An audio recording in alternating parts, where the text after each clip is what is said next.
میرے رسول پاک علیہ السلام کی خدمت میں عورتیں آئیں، عرض کرنے لگے یا رسول اللہ اسلام نے ہمارے لیے بھی کوئی نفع ہے؟ حضور نے فرمایا کیا ہوا؟ کہنے لگی حضور ہمیں تو نقصان ہی نقصان نظر آ رہا ہے اپنے حق میں۔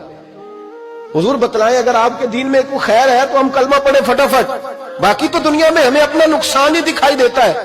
یہ بھی امام طبرانی نے لکھا ہے، محبوب علیہ السلام نے فرمایا تم پہلے اپنی بات کرو، پوچھنا کیا چاہتی ہو؟ کہنے لگے یا رسول اللہ ایک تو ہم نے سنا ہے اسلام میں بھی ایک معاملہ یہ ہے کہ جن دنوں عورت ناپاک ہوتی ہے وہ نماز نہیں پڑھ سکتی، وہ روزہ نہیں رکھ سکتی۔ حضور یہ دینی نقصان ہوا، اور دو عورتوں کی گواہی ایک مرد کے برابر ہے۔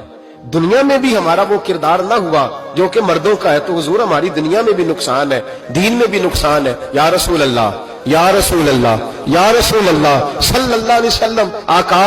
پھر تو یہ ہوا کہ ہفتے مہینے کے بہت سارے دن عورت ویسے ناپاک رہی، دین سے دور رہی، اور اگر وہ قومی معاملات میں کوئی کردار ادا کرنا چاہے پھر بھی اس کی گواہی دو عورتوں کے ایک مرد کے برابر، تو حضور دنیا کا بھی نقصان دین کا بھی۔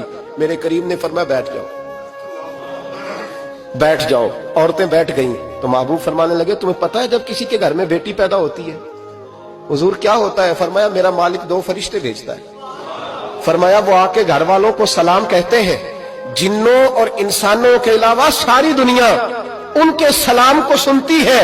فرمایا پھر وہ فرشتے اپنے پروں سے اس بیٹی کو ڈھانپ لیتے ہیں اور پھر اس کے سر پر پر پھیرتے ہیں، اور فرمایا پھر وہ ان کے باپ کو کہتے ہیں ان کی صحیح طرح پرورش کرنا، پھر ان کے ذمہ داروں کو کہتے ہیں، ان کے خاندان کے بڑوں کو کہتے ہیں صحیح طرح پالنا۔ اگر تم ان کی یہ لفظ سنو میرے محبوب کے، حضور فرمانے لگے رب کے فرشتے کہتے ہیں اگر تم نے صحیح پرورش کر کے بیاہ دیا تو اللہ قیامت تک تمہاری مدد کرے گا۔ کس طرح؟ اللہ تمہارے رزق میں بھی تمہاری مدد کرے گا، اللہ دنیا کی مشکلات میں بھی تمہاری مدد کرے گا، اور جب مرنے لگو گے یہ شارحین نے قیامت تک کا ترجمہ کیا۔ شارحین فرمانے لگے گویا حضور فرما رہے جب تم مرنے لگو گے بیٹی کی پرورش کرنے والوں تو رب کریم تمہیں کلمہ یاد کرا کے تمہاری مدد کرے گا، اور نکیرین کے سوالات قبر میں آسان کر کے تمہاری مدد کرے گا، اور قبر میں جنت کی کھڑکی کھول کے تمہاری مدد کرے گا۔ میزان عمل پر تمہارے عملوں کا وزن زیادہ کرا کے اللہ تمہاری مدد کرے گا، پل صراط پہ تمہیں آسانی سے گزار کے تمہاری مدد کرے گا۔